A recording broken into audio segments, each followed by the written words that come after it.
your granddad, so did he get to watch the fight? No, he didn't. He FaceTimed me from his bed. No, oh no, he was just ringing to see how I did. But obviously a great performance, and what really stood out was your hands in this fight. Was that something you particularly worked on ahead of this fight? Not really ahead of this fight. You know, I've been training with Owen Roddy for over 5 years, and my boxing coach Ray, I work, you know, day in, day out. Ray Ginley from Belfast. He was a phenomenal boxer, and I just like. I've never shown it in a fight, and everybody was like, let your hands go, let your hands go, and I just thought, fuck it, I'll do it tonight. Sorry, swearing.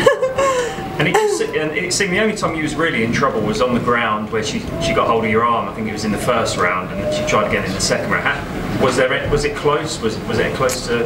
It's never close until it's on, you know. And I knew she was going to be fast, jumping on submissions.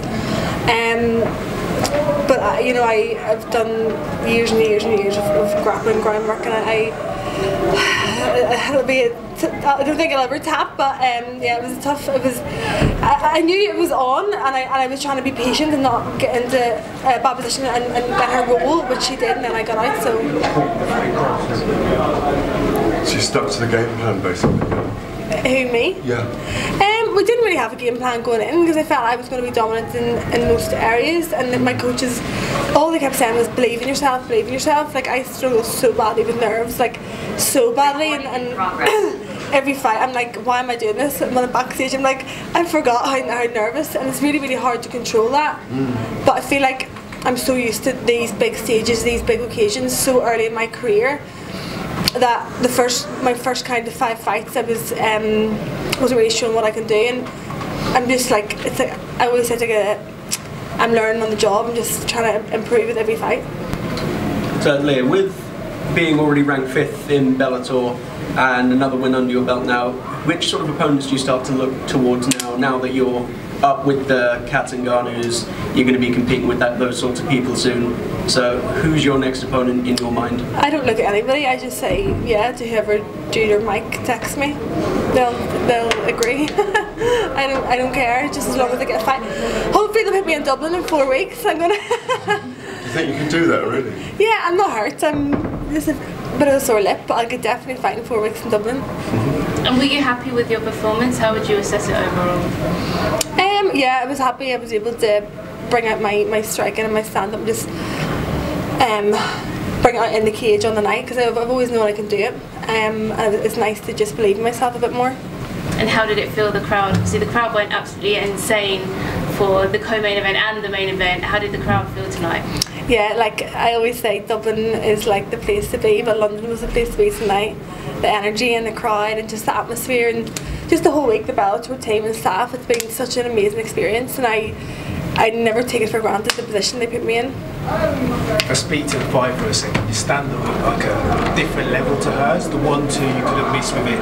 Was there at any point in the 3rd round that you thought you could put your foot on the gas and take her out, maybe? Yeah, but I had seen some of her old fights, and people got kind of overcommitted and got into that clinch that she wanted to go. So just trying to be patient, to be a bit more mature rather than reckless in my fight. And I know, like, going forward up a level and up the ranks, I can't just be reckless and swing. And you know, these girls are so experienced. I just wanted to try and keep my composure. Cool. And then the overplatter you were in no discomfort at any stage. You were always comfortable. I saw you hook the leg over to stop her kind of wrenching it. Yeah. No, I felt calm. I felt just patient in those positions. I knew she was going to jump on submissions fast, and I've drilled and drilled just keeping calm. And people make mistakes in those positions to try and get out quickly, whereas I was trying to just maintain my posture in that. Your striking coach was sounding insistent even when you were still in the cage. Remember, it's this. Can you talk us through what he was talking to you about at the time? Can you remember? So actually, I was only allowed 2 cornermen, and my boxing coach Ray Ginley was in the crowd. I could hear him in the crowd, let the right hand go, let the right hand go. And yeah, we work a lot. Same with Owen Roddy. We work a lot on straight shots, keeping it simple, just timing, making them miss, and landing. So yeah, I feel like I was able to do that tonight, and I got my rhythm and timing a bit better. And we saw you after the fight run over to embrace someone in the crowd. Was that your boxing coach, or was that? Yeah, it was my sister. Jay and my best friend Jay and Emma and my boxing coach Ray, yeah, they were in the crowds. Before the fight, Borga said if she did have an advantage anywhere, it would be in the stand-up. So were you surprised in that aspect that you seem to have such an advantage there? Not really. I think, like watching her fights, nothing was very technical or clinical. It was quite wild shots swinging, and yeah, I just felt like I was one step ahead. Like I said, I was going to be. Where's the little one watching? Isabella, she's actually in London, so my sister, my mum and Isabella flew over tonight, and tomorrow we're going to go out to London and see a show. But wasn't watching live? No, she doesn't watch it. What are you going to see? Do you know yet?